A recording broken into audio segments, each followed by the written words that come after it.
Começa agora o programa Hora e a Vez da Pequena Empresa, sempre levando para você muitas informações e atrações. Confira. O advogado Marcos Tavares Leite comentando a discussão via Tribunal Superior do Trabalho de alterações no custeio dos planos de saúde, no que se refere a empregados e empregadores. O professor Edmundo Medeiros explicando importantes pontos sobre cobrança de débitos tributários. O auditor e perito contador Vitor Stanquevicius falando sobre a aproximação da data para a elaboração e entrega do Imposto de Renda 2024. O desembargador Francisco Giordani falando sobre o lançamento de seu livro Sentimentos com Poesia ou Poesia com Sentimentos. E nesta semana o presidente do SIMP, Joseph Cury, recebe o engenheiro Renato de Souza Correia, presidente da Câmara Brasileira da Indústria da Construção, CBIC. Fique conosco.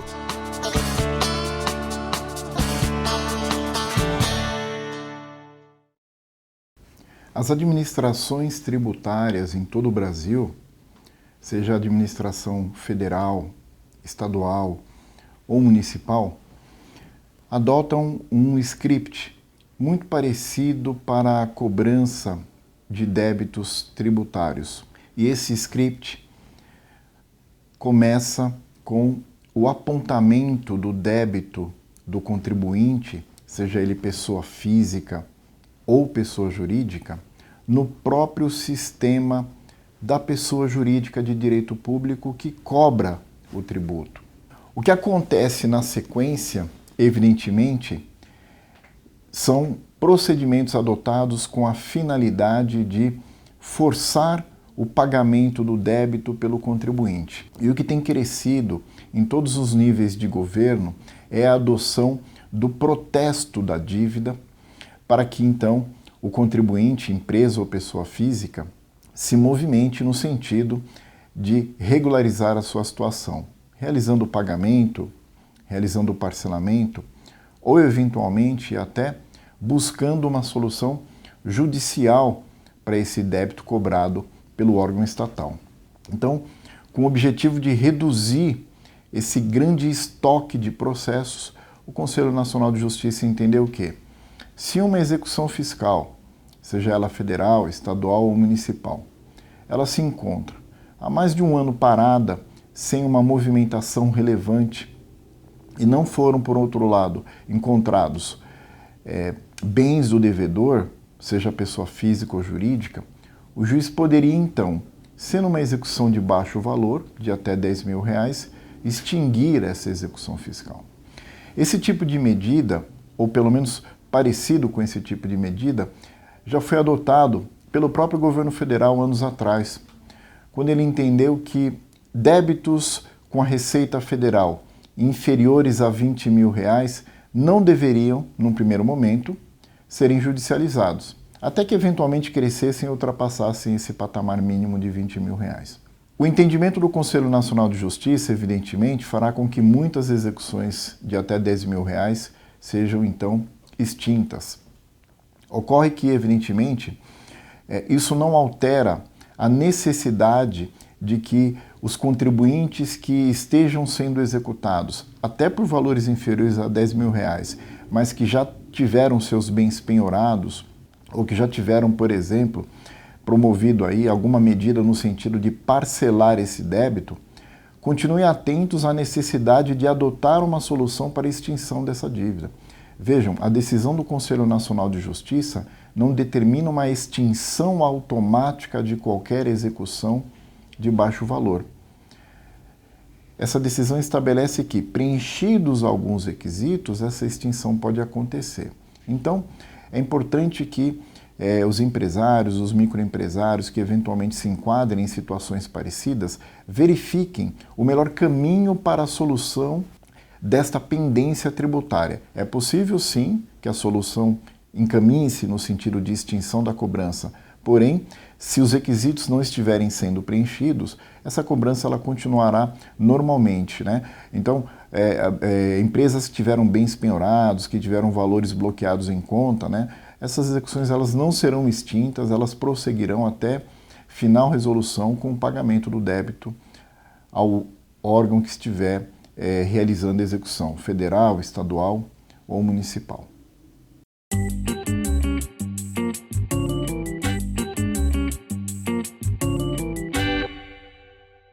No final do ano passado e no começo deste novo ano de 2024, todos nós, pessoas físicas, somos como que bombardeados de tributos a serem pagos no início de cada ano. Já há uma preocupação no findar do ano passado com o desembolso, com a provisão para estes valores. Temos, por exemplo, a figura do IPTU, ou IPVA, entre outras despesas necessárias como material escolar, matrícula de filhos, matrícula na universidade e daí vamos. Agora, podemos também incluir neste rol de obrigações a serem prestadas por nós, pessoas físicas, adivinhe, o imposto de renda das pessoas físicas, é verdade, não é? Já deveremos, a partir, atenção, prazo, a partir do dia 15 de março de 2024, até o dia 31 de maio de 2024, portanto temos 2 meses e meio para a boa e completa elaboração da sua declaração do imposto de renda. Recomendo que todos nós façamos o planejamento para a entrega no prazo da declaração através da coleta completa dos documentos necessários para a boa elaboração da sua declaração. Informes de rendimentos da empresa, informe de rendimentos bancários, atenção, todos os contratos de compra e venda de imóveis, recibos de compra e venda de veículos, doações, ufa, e daí vamos. Fui claro? Muito obrigado a todos, foi uma grande satisfação e até a próxima oportunidade.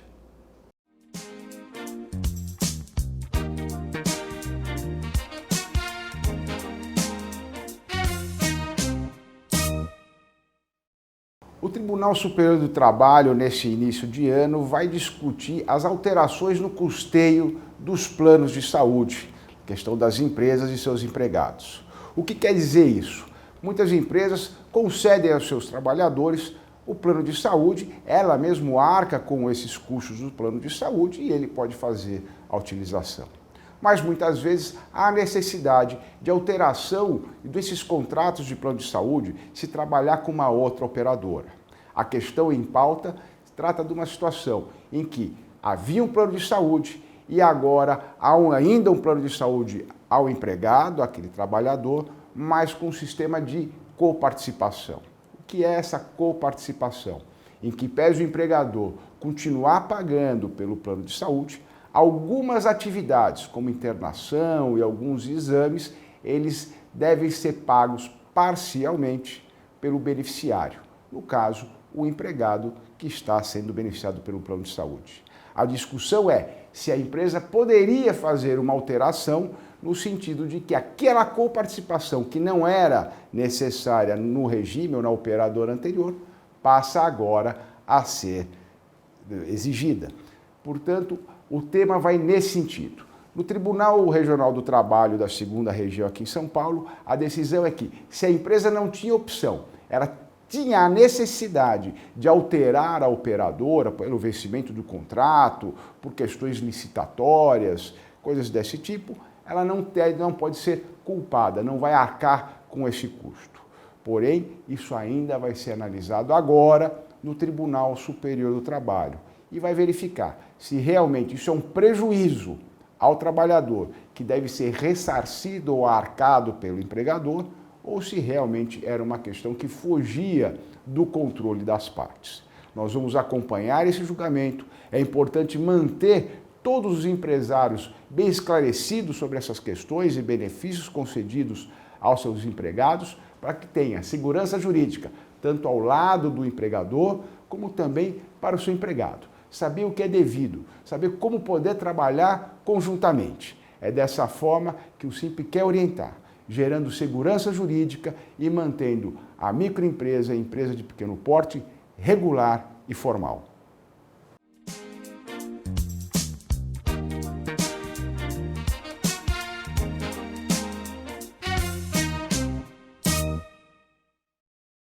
Eu quero cumprimentar a todos os telespectadores Quero agradecer muito a oportunidade de estar aqui para poder falar do lançamento do meu livro. É uma gentileza ímpar.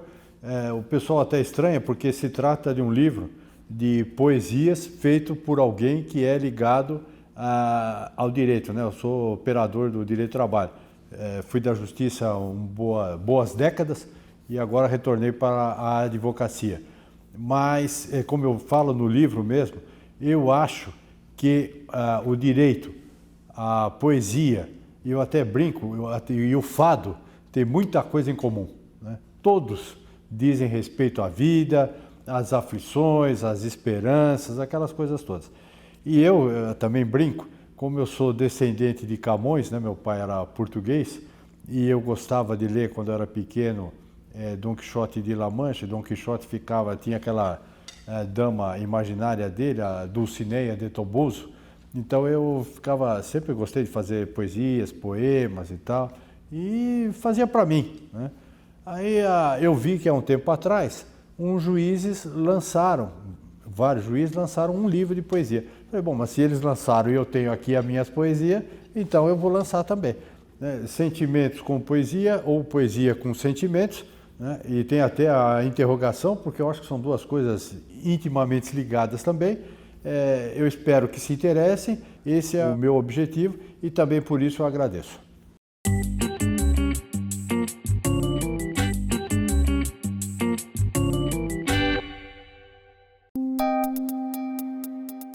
Entrevista da semana. O nosso convidado de hoje é o engenheiro Renato de Souza Correia, presidente da CEBIC, que é a Câmara Brasileira da Indústria de Construção. É um prazer tê-lo conosco. Prazer por estar aqui e poder conversar um pouquinho sobre o mercado da construção civil no país. Muito prazer. Eu acho que existem grandes desafios, grandes vitórias e grandes problemas. Um deles, eu acho que o tema da reforma tributária deve estar em pauta indiscutível na Câmara. Qual a sua visão? Bom, nós passamos por um primeiro momento que é a aprovação da PEC, né? O projeto de emenda constitucional, que definiu as diretrizes básicas, né? A estrutura conceitual, né? Do regime geral. Sim. O que nós pleiteamos naquele momento foi que o setor da indústria da construção e o imobiliário ficassem num regime específico. Sim. Isso tem suas razões. Isso foi uma vitória. Claro. Por quê? Porque o setor é de longo prazo, né? É feito no local, não circula. Né? Então, é diferente. É diferente. Então, assim como no mundo, precisa ser tratado de forma diferente. E o outro objetivo nosso é não aumentar o preço do metro quadrado dos imóveis em função da reforma tributária, porque nós trabalhamos com um bem de primeira necessidade, que é a habitação, ou a infraestrutura, a rodovia, a escola, o hospital, né? Então a sociedade não pode pagar mais caro do que já vem pagando, né? E é isso que a gente pleiteia. Agora, essa discussão vai começar em breve no Congresso Nacional. Imagino que deve ter, além da discussão de alíquotas, outros ingredientes. Isso é real ou isso não é real? É real. Você colocou um tema importante, que o sistema imobiliário no país ele tem um regramento próprio. Sim. De proteção do consumidor e do setor. Né? É o patrimônio de afetação, por exemplo, o RET, que é o Regime Especial Tributário, onde é cobrado o imposto sobre a receita, com 4% da receita ou 1% da receita no mais econômico. É uma maneira que o banco sabe como trabalha, o cartório, a prefeitura, o cliente. Então a gente entende que é importante, nem que seja no período de transição, como nós somos uma indústria de longo prazo, manter algo similar a isso.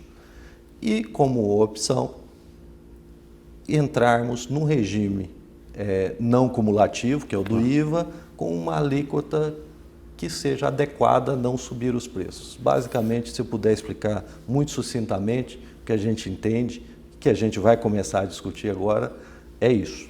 Em síntese, é não ter aumento da carga tributária e manter uma estrutura funcional. Isso. Perfeito. Exato. Mas isso tem uma razão, né? Claro. Que são os 6 milhões de moradia que estamos com ela, em termos de déficit habitacional, muito resiliente no país.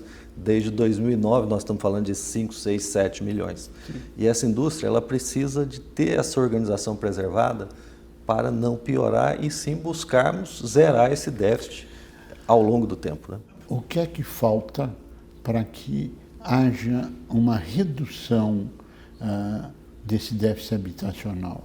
Porque me parece que a CEBIC atua também em outras áreas, como infraestrutura, além de casas populares ou moradias na forma geral.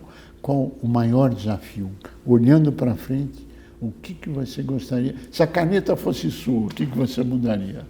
É um problema muito complexo, claro, né? Nós temos um sistema de poupança que funciona bem, mas quando o juro da Selic sobe, a captação de poupança baixa, reduz-se o investimento, né? Caiu de 220 bilhões para 150 em 2 anos. É muita coisa. Muito ruim. E é muito ruim cair investimento numa área que precisa de habitação. O FGTS tem suas limitações. Sim. Nós temos que aumentar a formalidade para captar mais FGTS, mas quando você aumenta a formalidade, você aumenta o custo do emprego também. É uma equação difícil, mas precisamos de preservar o FGTS. E o faixa 1 do Minha Casa Minha Vida é dinheiro da União. Então, 10 bilhões por ano, né? Precisa aumentar esse investimento. O governo precisa ter capacidade de economizar em outras áreas para colocar dinheiro na habitação. Esse é o primeiro ponto. Que não haja inflação e que tenha juros abaixo de um dígito, né? Assim, de 9 para baixo é onde o setor começa a ter condição de trabalhar. Isso é que a gente precisava fazer. Além de infraestrutura de água, energia, além de burocracia de aprovação de projeto, alvarás de construção. É um setor com muitos nós. Eu acho que o empenho da sociedade como um todo, entendendo que a habitação faz bem para a sociedade, não para o setor da construção. Como de fato faz. Nós somos solução dos problemas da sociedade. Claro. Uma habitação traz uma condição de desenvolvimento econômico daquela família, de estudo, de educação, e que me parece meio não percebido pela sociedade brasileira. Pra você ter uma ideia, quando a pessoa compra o primeiro imóvel, ela financia em 35 anos. Porque a capacidade de pagamento dela é 30, 35 anos. Só que ela quita em 12 a 15 anos. Na média? Na média. Por quê? Porque ela se empodera daquela residência como um instrumento de melhoria da vida dela. É muito interessante. Agora, nós estamos num momento onde se discute o PAC, se discute infraestrutura, se dá abertura para investimentos estaduais e municipais. Como é que isto está impactando ou qual a sua visão de futuro desse cenário? O PAC é um projeto muito importante para o Brasil que dê certo. Sim. Nós estamos falando de saneamento, de estrada, né, de escolas, nós estamos falando de Minha Casa Minha Vida, engloba. Sim. Estamos falando de energias renováveis, né? Nós estamos falando de defesa, né? O mundo está num clima mais bélico, né? Tudo isso nós temos. O Brasil é um país muito atrativo. Eu acho que nós temos que preservar, sim, e até investir um pouco em defesa também. Então o PAC ele depende de dinheiro da União, ele depende de financiamento do BNDES, ele depende de empréstimos de maneira geral e depende de investimento da iniciativa privada. Sim.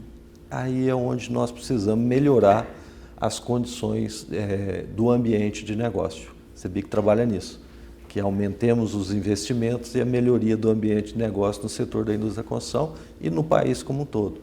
Então, a segurança jurídica, a segurança empresarial são temas que facilitariam o acesso a esse capital e a esse investimento em infraestrutura que o país tanto precisa. A nova indústria brasileira. Mais um programa importante. Mais um programa, sem dúvida. Qual a avaliação da CEBIC sobre o NIB? O que nós gostamos é de políticas de longo prazo. Claro. Isso tem uma faixa de 10 anos o projeto. Outra coisa que a gente gosta é de que se fale em planejamento. Qual é a nossa cultura de planejar? né? Nós não temos cultura de planejamento, mas alguém precisa fazer.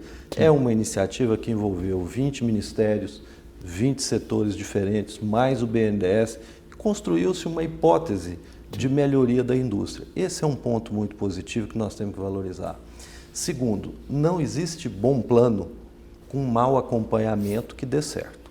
Claro. Muito mais difícil de fazer do que fazer o plano é fazer a gestão e o acompanhamento. Sim. Planos ruins, com bons acompanhamentos, podem ser corrigidos ao longo do processo. Imediatamente você vai identificando os resultados Sim. e corrigindo. Então, eu não me preocupo muito em criticar se o plano é bom ou ruim. Eu acho que tem bons pontos Sim. positivos, tem pontos negativos, mas a gente precisa conhecer, aprimorar, detalhar, que é o que o governo está fazendo nesses próximos 90 dias, e principalmente estabelecer indicadores que apontem o bom desempenho e que a gente possa acompanhá-los e ir movendo esse projeto na direção correta que melhor. Nós participamos com 2% do comércio internacional, por exemplo. É muito pouco. É muito pouco, um país que é a nona economia do mundo. Sim. Então, é preciso realmente incentivar essa indústria que a gente possa competir. Nós estamos apoiando o NIB aqui no CIMP, nós estamos apoiando. Também, né? Bem, quando você olha para frente, qual o maior desafio que você enfrentaria? Ou que você gostaria, claro, estamos falando do CEBIC. Estamos falando de CEBIC, construção civil. Bom, você mapeou muito bem o cenário, Cury, né? Nós temos aqui um plano, que é um PAC, nós temos o Minha Casa Minha Vida dentro do PAC, Sim. Nós temos uma reforma tributária que vai impactar na cadeia, permitindo industrialização. Sem dúvida. Né? E você tem uma carência de mão de obra absoluta, né? Em vários setores, construção civil, Sim. um dos que mais sente carência de mão de obra, e a nova indústria Brasil com um projeto de industrialização. Quando você soma isso tudo, eu vejo uma perspectiva muito boa de nós sairmos de uma construção 2.0 para uma 4.0 num espaço de tempo muito, muito curto em relação ao que os países levam para chegar a esse ponto. Quando você fala em mão de obra qualificada, nossa pesquisa bimensal nacional da Datafolha aponta que 78% das empresas que têm vaga aberta não conseguem achar o profissional qualificado para isso, que é uma questão nacional. Mas eu gostaria de saber teu maior sonho para realizar essas coisas, além do trabalho, claro que nós sabemos que faz parte disso.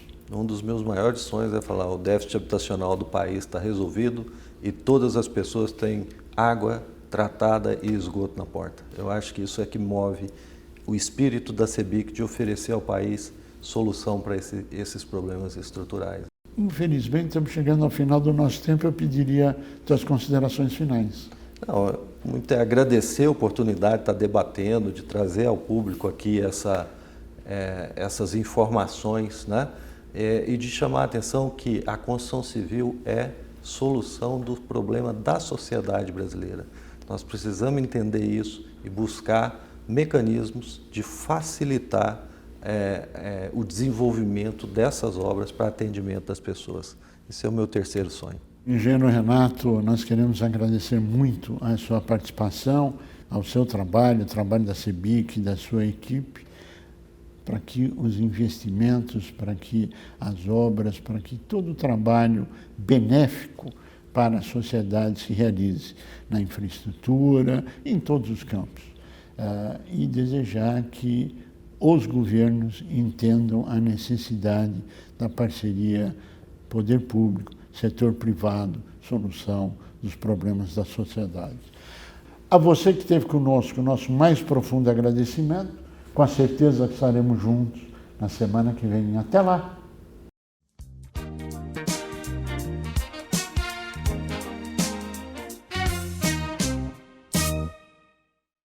Clube Simp Vantagens. Um presente para você que utilizou ou utiliza algum serviço do Simp. Economize seu dinheiro em mais de 300 estabelecimentos com descontos de até 60%, serviços gratuitos e sorteios para você.